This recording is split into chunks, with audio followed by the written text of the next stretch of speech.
Assalamualaikum warahmatullahi wabarakatuh. Waalaikumsalam warahmatullahi wabarakatuh. Selamat pagi anak-anak. Pagi Pak. Sebelum kita memulai pelajaran pada pagi hari ini, kebaikan kita berdoa. Sini ketua kelasnya siapa? Saya Pak. Nah, silakan pimpin doanya. Baik, untuk memulai pelajaran kita pada hari ini, marilah kita berdoa terlebih dahulu. Berdoa mulai. Berdoa selesai. Baik, terima kasih kepada ketua kelas telah memimpin doanya. Baik, sebelum mulai pelajaran, Bapak ingin mengecek kehadiran ya. Ya Pak. Adria, Hadir Pak. Adla, Hadir Pak. Asyifa, Hadir Pak. Cinta, Hadir Pak. Kristina, Hadir Pak. Naila.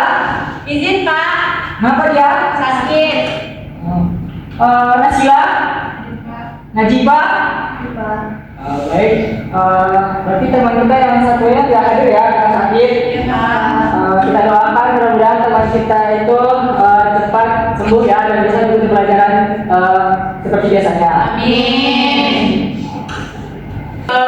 Sebelum kita mulai pelajaran, Bapak ingin di kelas kita ada aturan.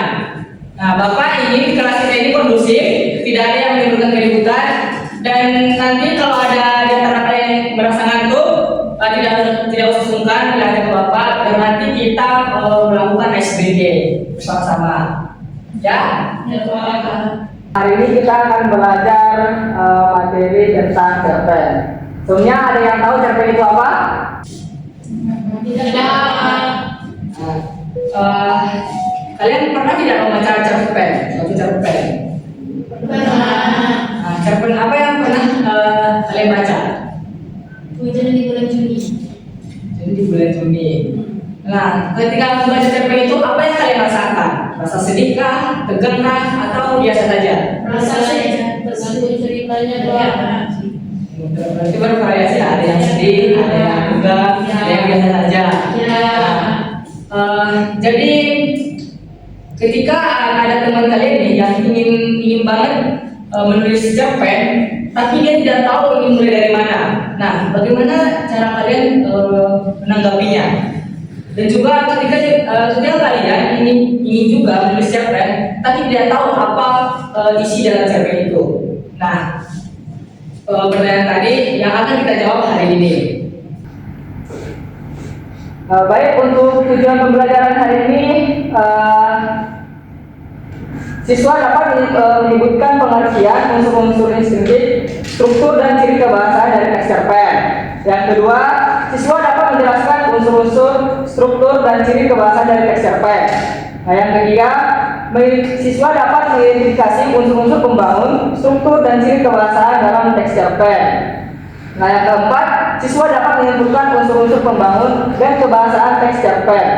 Nah, yang kelima, menyusun kerangka cerita pendek berdasarkan unsur pembangun yang telah diidentifikasi melalui kegiatan kerja kelompok.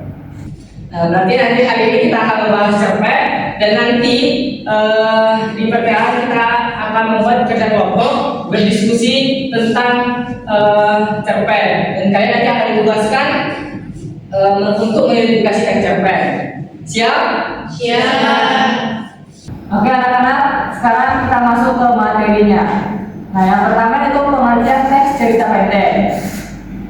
Cerita pendek atau cerpen merupakan salah satu bentuk karya sastra yang berbentuk narasi, yaitu menceritakan rangkaian peristiwa atau pengalaman tokoh dalam suatu cerita. Nah, cerpen umumnya hanya berfokus pada satu peristiwa utama dan satu konflik yang dialami oleh si tokoh. Nah, cerpen memiliki fungsi sebagai hiburan. Nah, selain hiburan, cerpen juga memiliki fungsi untuk memberikan pengalaman batin, menumbuhkan imajinasi, serta menyampaikan nilai-nilai kehidupan seperti moral, sosial, dan budaya. Nah, di sini ada yang ingin bertanya? Saya Pak. Ya, silakan Cinta. Kenapa cerpen disebut dengan cerita pendek? Nah, pertanyaan bagus ya. Nah, cerpen disebut cerita pendek karena memang isinya relatif singkat dan tidak terlalu panjang. Karena seperti yang dijelaskan tadi, hanya menceritakan pengalaman tokoh dalam suatu cerita. Jadi sama halnya kayak kalian menonton short di YouTube. Nah itu kan pendek. Bedanya sama nonton film. Nah film itu kan bersifat panjang dan mungkin lama untuk ditonton. Nah selanjutnya adalah unsur intrinsik cerpen. Nah unsur intrinsik cerpen adalah bagian-bagian penting yang membentuk sebuah cerita sehingga menjadi utuh dan bermakna. Nah, jadi unsur yang pertama yaitu tema. Di sini ada yang tahu tema itu apa? Tema adalah judul dari teks cerpen. Nah, bagus, tapi jawabannya kurang tepat ya. Ada yang lain? Siapa? Silahkan. Tema itu menceritakan keseluruhan cerita. Nah, tepat sekali ya. Nah, jadi tema itu adalah ide pokok atau gagasan utama yang menjadi dasar cerita. Nah, jadi tema itu merupakan gambaran dari isi ceritanya tadi. Nah, misalnya kayak cerita ini menceritakan soal apa sih? Nah, misal kayak kalian nih sama teman kalian yang awalnya ribut terus tadi berbaikan. Nah, nanti temanya itu tentang persahabatan. Jadi seperti itu. Nah, yang kedua yaitu tokoh dan penokohan. Nah, tokoh adalah pelaku dalam cerita, sedangkan penokohan adalah cara pengarang menggambarkan sifat, watak atau karakter tokoh tersebut. Nah, jadi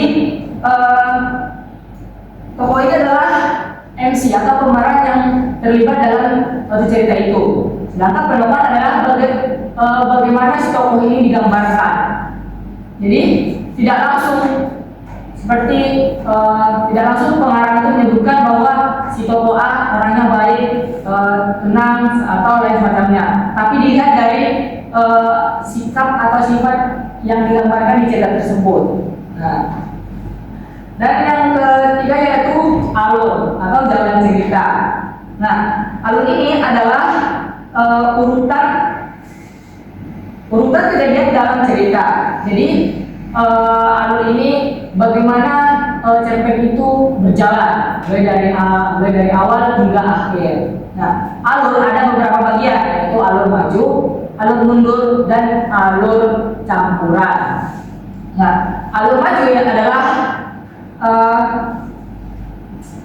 cerita yang berjalan dari awal hingga akhir. Misalnya sebuah cerita yang menggambarkan tokoh ini dari kecil hingga nanti dia dewasa. Dia memakai alur maju. Yang kedua, alur mundur. Nah, yaitu cerita yang dimulai dari masa lalu atau flashback. Contohnya cerita tentang kerajaan Majapahit, atau kalau kalian pernah menonton rajin-rajin di TikTok, nah seperti itulah gambaran dari alur mundur. Nah, yang ketiga yaitu alur campuran. Nah, alur campuran itu yang dia menggabungkan alur maju dan alur mundur. Nah, yang keempat adalah latar. Nah, latar ini adalah yang dia menggambarkan tempat, waktu, dan suasana.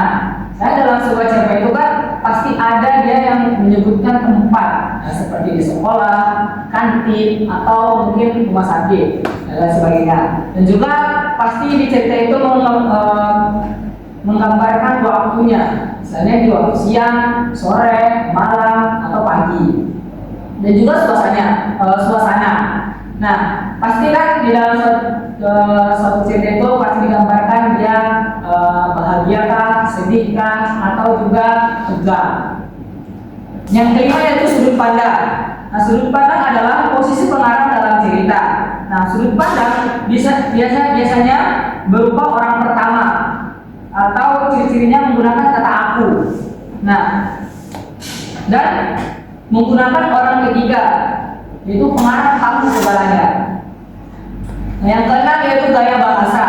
Gaya bahasa adalah cara pengarang memakai bahasa. Pasti kan dalam sebuah cerita itu tidak menggunakan bahasa yang tidak beraturan. Pasti dalam sebuah cerita itu menggunakan bahasa yang teratur dan juga sesuai dengan kaidah kebahasaan Indonesia. Supaya apa? Supaya kalau ketika kita membaca cerpen itu, ketika kita tertarik untuk membacanya. Nah, yang ketujuh yaitu amanat. namanya adalah pesan moral dari cerita. Nah, pasti tentunya dalam sebuah cerita pasti ada pesan yang ingin disampaikan, baik itu tertulis maupun tidak tertulis. Nah, selanjutnya struktur teks cerpen. Nah, struktur adalah susunan bagian-bagian cerita yang membentuk alur secara utuh. Nah, struktur cerpen ada 3, yaitu orientasi, komplikasi, dan resolusi. Nah, orientasi adalah pengenalan tokoh, latar, dan situasi awal. Nah, jadi orientasi ini kan bagian awal, di mana di sini pengarang itu dikenalin dulu, dan latar dan situasinya juga diperkenalkan di awal. Misalnya siapa tokohnya, di mana, dan kondisi awalnya bagaimana. Nah, seperti ketika kita bermain game, pasti kan ada loading screen-nya yang menerangkan bahwa gamenya seperti ini dan seperti ini. Nah, yang kedua yaitu komplikasi. Nah, di sini ada komplikasi ini munculnya konflik atau masalah. Nah, ini bagian yang paling seru, yang dimana di bagian ini yang bikin pembaca tidak akan bisa berhenti karena penasaran terus. Nah, misalnya ketika kita menonton televisi, nah pasti ketika terjadi konflik, pasti kan kita tidak akan sabar untuk mengetahui apa selanjutnya dari cerita itu. Nah, yang ketiga itu resolusi, yaitu penyelesaian konflik cerita.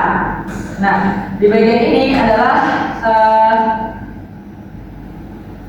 yang akan menentukan ceritanya ini bagaimana akhirnya, apakah dia sedih atau bahagia. Selanjutnya yaitu ciri kebahasan cerpen. Nah, ciri kebahasan cerpen ini yang pertama adalah menggunakan kalimat naratif untuk menceritakan peristiwa secara utuh. Nah, jadi dalam membuat sebuah cerpen, jadi kita tuh harus menggunakan kalimat yang panjang dan kayak seperti berparagraf. Yang kedua yaitu menggunakan kata kerja. Kata kerja seperti adakah dia menendang, adakah dia berlari, dan lain semacamnya. Yang ketiga itu menggunakan kata sifat. Nah, apakah si tokoh ini dia pintar, seorang yang penyenang, gembira, atau lain semacamnya. Nah, yang keempat itu menggunakan dialog atau percakapan antar tokoh. Ya, jadi di sini percakapan antar tokoh harus ada. Nah, coba bayangkan kalian cerita ke teman kalian, tapi ada percakapan yang sama sekali aneh atau boring. Misalnya kayak kalian cerita sama Sila nih, pasti kan cerita, tadi si Adla ngomong, aku tadi suka sama orang. Nah, berarti itu adalah percakapan antar tokoh. Nah, yang kelima yaitu menggunakan kata keterangan waktu. Jadi misalnya seperti tadi Sila mengatakan, tadi si Adla mengatakan itu juga siang tadi loh di kantin. Nah, jadi dia menggunakan kata keterangan waktu. Nah, yang keenam yaitu menggunakan kata ganti orang. Nah, tadi seperti kata bentuk pertama atau ketiga. Nah, tadi kan Sila di dalam percakapannya dia bilang tadi aku lihat dia di kantin siang hari. Berarti dia menggunakan kata kerja pertama. Nah, jadi setelah kita tadi membahas teori, Bapak akan memberikan contoh cerpen. Nah, jadi Bapak akan membacakan contoh cerpen ini, kalian bisa simak dan dengarkan baik-baik. Judul cerpennya adalah Ujian Terakhir dan Secari Kertas. Maka siswa paling cerdas di SMA Bintang selalu menduduki peringkat pertama, namun ia tidak pernah benar-benar merasa puas. Tekanan untuk selalu sempurna membuatnya gelisah. Ujian akhir semester kali ini adalah penentu apakah ia bisa mendapatkan beasiswa impiannya. Aula ujian terasa dingin. Ini hanya ada suara gesekan pensil. Soal matematika kali ini sangat sulit, bahkan untuk Raka. Dua soal terakhir membuatnya buntu.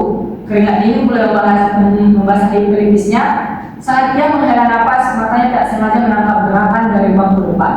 Dinda, teman sebangkunya yang dikenal sering mendapat nilai pas-pasan, dengan cepat menyembunyikan secari kertas kecil di bawah lengannya. Raka tahu itu adalah contekan. Saat pengawas ujian, Bu Ratna berbalik ke papan tulis, Dinda secara tak sengaja menjatuhkan kertas itu ke lantai. Kertas itu meluncur tepat berhenti di bawah sepatu Raka. Ini adalah kesempatan emas. Dalam kertas itu mungkin ada jawaban untuk 2 soal yang memusingkannya. Jantung Raka berdetak kencang. Nah, jika ia menggunakan ini, ia pasti mendapat nilai sempurna dan beasiswanya aman. Namun, ia akan mengkhianati prinsip kejujuran yang selalu ia junjung. Raka menunduk, tangannya menyentuh kertas itu. Tepat saat jari-jarinya akan meraih, ia teringat kata-kata ayahnya. Nilai sempurna yang didapat dengan kecurangan tidak akan pernah memberimu kedamaian sejati, nak. Raka menarik tangannya. Ia melihat Dinda melirik cemas ke arahnya. Alih-alih mengambilnya, Raka dengan gerakan cepat menendang pelan kertas itu hingga terdorong jauh ke bawah meja pengawas. Dinda terkejut dan sedikit pucat, tapi ia mengerti. Raka kembali ke soalnya, memutuskan untuk menyerahkan lembar jawabannya apa adanya. Ia meninggalkan 2 soal itu kosong, menerima kenyataan bahwa nilainya mungkin tidak sempurna. 2 minggu kemudian, hasil UAS diumumkan. Raka mendapatkan nilai 95. Ia kehilangan 5 poin dari 2 soal yang kosong. Ia masih menduduki peringkat pertama, tapi selisihnya sangat tipis. Bu Ratna memanggilnya ke depan. Raka, kamu tahu kamu bisa menjawab 2 soal itu, bukan? Tanya Bu Ratna dengan lembut. Raka mengangguk. Bu Ratna lalu tersenyum. Saat ujian saya melihat Anda kertas jatuh. Saya perhatikan kamu tidak mengambilnya, melainkan mendorongnya jauh dari jangkauanmu. Kejujuranmu, nak, jauh lebih berharga daripada nilai 100. Raka akhirnya mendapat beasiswa itu. Bukan berarti nilainya yang nyaris sempurna, tetapi karena rekomendasi khusus dari Bu Ratna yang menyoroti integritas dan kejujuran yang utuh. Raka belajar bahwa nilai sejati dari pendidikan adalah karakter, bukan sekedar angka. Nah, jadi itu tadi cerita yang berjudul ujian terakhir dan secari kertas. Nah, jadi tadi sudah selesai ya Bapak bacakan cerpennya. Nah, sekarang kita lihat contoh identifikasi cerpennya. Yang pertama itu struktur cerpennya. Kita lihat tadi orientasinya. Jadi orientasi itu apa? Pengenalan awal, Pak. Ya baik, bagus, awal ya. Nanti buktinya dalam teks itu tadi dijelaskan paragraf pertama, Raka siswa paling cerdas di SMA Minta dan selalu duduk peringkat pertama. Nah, yang kedua yaitu komplikasi. Komplikasi itu tadi apa? Ya bagus, betul. Permasalahan yang muncul dalam sebuah cerita. Nah, tadi dalam paragraf kedua dalam teks menunjukkan soal matematika sangat sulit dan Dinda menyembunyikan secari kertas. Nah, itu merupakan puncak permasalahan dari sebuah cerita tadi. Yang ketiga resolusi atau penyelesaian dari masalah. Nah, dalam teks tadi disebutkan bahwa Raka mendapatkan beasiswa bukan karena nilainya yang sempurna, tetapi karena integritasnya. Ada yang sampai sini paham? Baik. Nah, selanjutnya unsur instruksinya. Nah, tadi temannya temannya apa? Kejujuran. Berarti karena kenapa temannya kejujuran dan pendidikan? Karena si tokoh tadi digambarkan sebagai Tokoh yang baik, jujur, memiliki integritas. Baik, berarti si Raka ini bisa dibilang sebagai protagonis. Bagus. Nah, si Dinda dia sebagai tokoh tambahan. Karena dia tadi munculnya cuma sedikit. Nah, hiburannya juga sebagai Tambahan. Dan yang ketiga yaitu alurnya. Alur yang dipakai adalah alur Melayu. Kenapa? Dari awal ujian kita beasiswa. Oke, yang keempat yaitu latar. Nah, latar itu tadi tempatnya di mana? Awal ujian. Waktunya? Hari ujian. 2 minggu kemudian. Oke, suasana yang ada dalam cerita itu? Tegang dan mengharukan. Bagus. Oke, kalau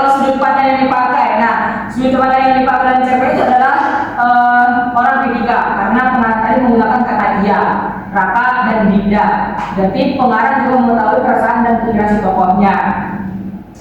Lanjut gaya bahasa. Tadi dari yang Bapak bacakan tadi kan bahasanya sederhana dan mungkin bisa dipahami oleh anak-anak kan? Bisa Pak. Nah, tapi pengarang juga menggambarkan suasana tegang dan perasaan tokoh dengan jelas sehingga kita juga nanti sebagai pembaca dapat ikut merasakan ceritanya. Ya Pak, betul. Nah, sekarang terakhir amanah.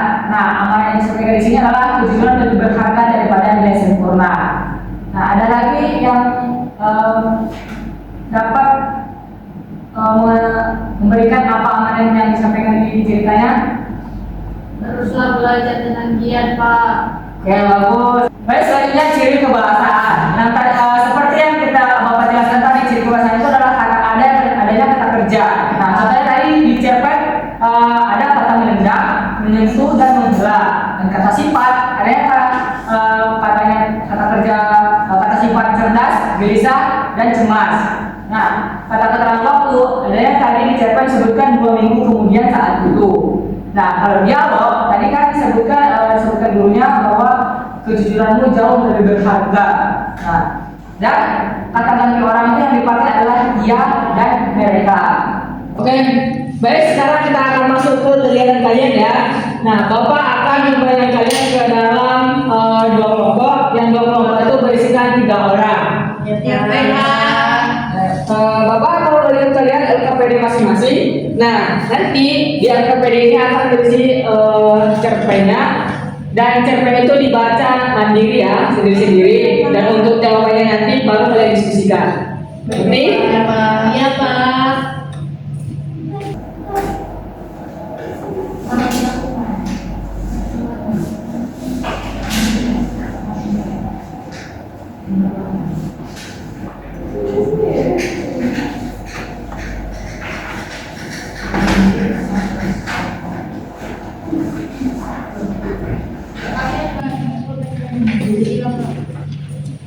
Nah, sekarang kalian baca dulu terlebih dahulu cerpennya masing-masing, dan nanti setelah selesai kalian akan mendiskusikan jawabannya. Kalian identifikasi cerpen tersebut.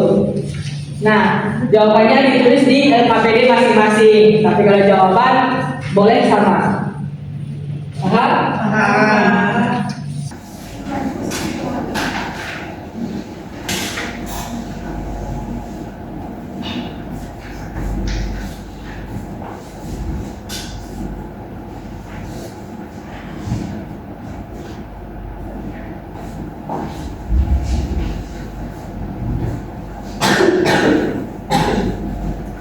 Diperhatikan setiap yang kalian butuhkan itu adalah strukturnya, ciri bahasanya,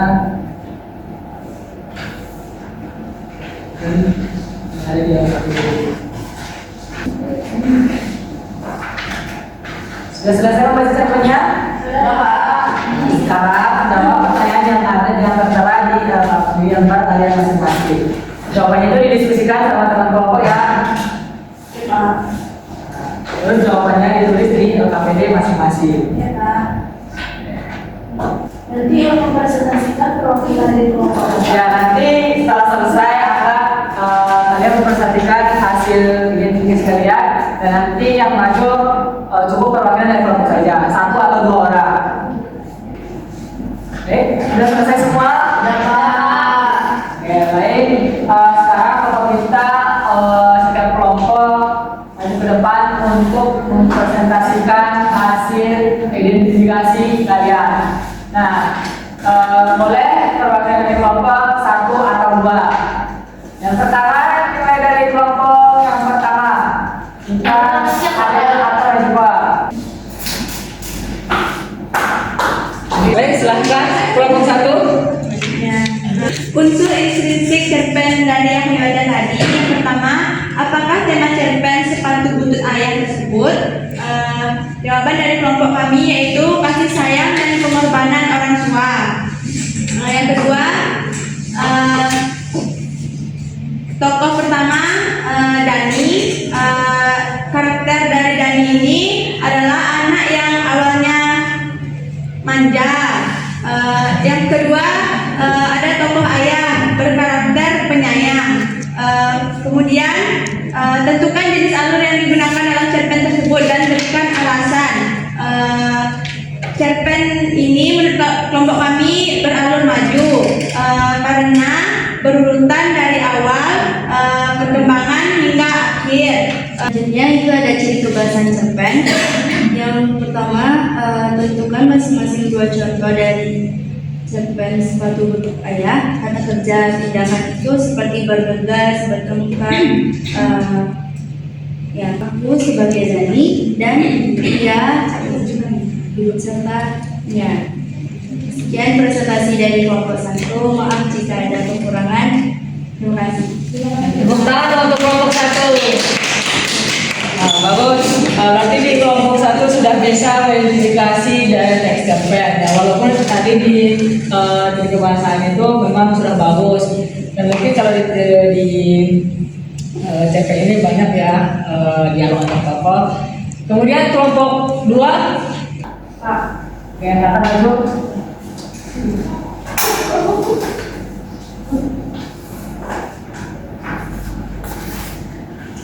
Baik, saya akan menjawab pertanyaan yang telah saya buat tadi, yaitu unsur intrinsik cerpen. Yang pertama, apakah tema cerpen sepatu butut ayah tersebut, yaitu kasih sayang orang tua kepada anak. Dan kata ganti orangnya yang pertama iya, dan yang kedua ayahnya. Baik, sekian yang dapat saya presentasikan. Mohon maaf jika ada kesalahan. Oke, kelompok 2. Nah, baik, berarti dari kegiatan kalian tadi kalian sudah menunjukkan bahwa kalian bisa mengidentifikasi cerpen. Nah, walaupun tadi di kelompok 2 menyebutkan bagian struktur cerpen di bagian orientasinya ya menunjukkan secara ringkas, tidak menunjukkan kalimat yang ada pada paragrafnya. Nah, jadi walaupun seperti itu kalian sudah cukup baik dalam mengidentifikasinya. Baik, Pak, ya. ini dikumpulkan. Nah, sebentar ya. Sekarang Bapak akan memberikan evaluasi kalian terhadap bagaimana perasaan kalian pembelajaran hari ini.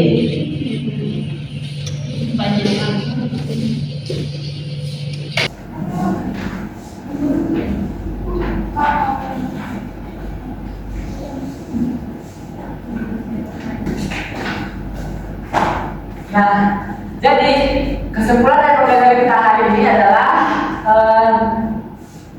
bahwa cerpen itu adalah cerita yang berbentuk narasi dan isinya tidak berbelit-belit, langsung menuju ke inti cerita. Nah, yang kedua yaitu unsur-unsur pembentuk cerpen. Nah, unsur yang tadi yang kita sebutkan adalah adanya tema, tokoh dan perokohan, alur, latar, sudut pandang, dan gaya bahasa dan juga amanah.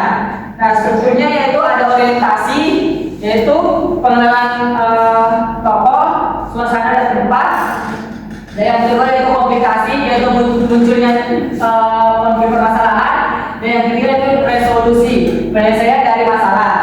Dan ciri kebahasannya itu menggunakan kalimat naratif, menggunakan kata kerja, menggunakan kata sifat, dan menggunakan dialog, menggunakan kata keterangan waktu, serta menggunakan kata ganti orang. Jadi bagi anak-anak yang belum paham cara mengidentifikasi cerpen, nanti Bapak akan melanjutkan materi kita berbeda grup untuk anak-anak baca lagi. Dan bagi anak-anak yang sudah bisa mengidentifikasi cerpen, bisa lagi untuk membaca cerpen lain dan coba untuk mengidentifikasinya secara mandiri. Baik,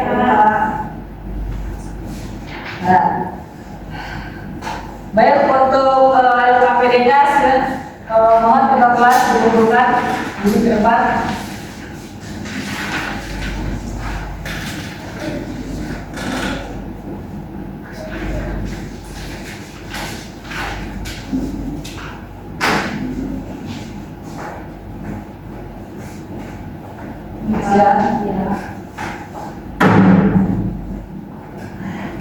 Dari unsur unsur-unsur yang sudah kita pelajari tadi, unsur apa yang paling menurut Ananda sulit? Bapak, bagian sudut pandang Bapak. Bagian sudut pandang, berarti Ananda masih sulit ya dalam membuat posisi barang itu dalam ceritanya. Ya Pak. Ada yang lain? Budaya bahasa Pak. Kayak bahasa, berarti mungkin Anda sulit memakai kata-kata yang cocok untuk semua cerita itu ya. Ya Pak. Oke. Baik, mungkin cukup sekian pembelajaran kita hari ini. Semoga pembelajaran kita hari ini bermanfaat dan anak-anak semua bisa memahaminya dengan baik. Untuk minggu depan kita akan belajar tentang teks anekdot. Nah, untuk menutup pembelajaran hari ini, silahkan kepada kelas pimpin doanya. Baik, sebelum kita melanjutkan pelajaran, marilah kita berdoa terlebih dahulu. Berdoa mulai. Berdoa selesai. Baik, sekian pembelajaran hari ini. Bapak akhiri. Assalamualaikum warahmatullahi wabarakatuh.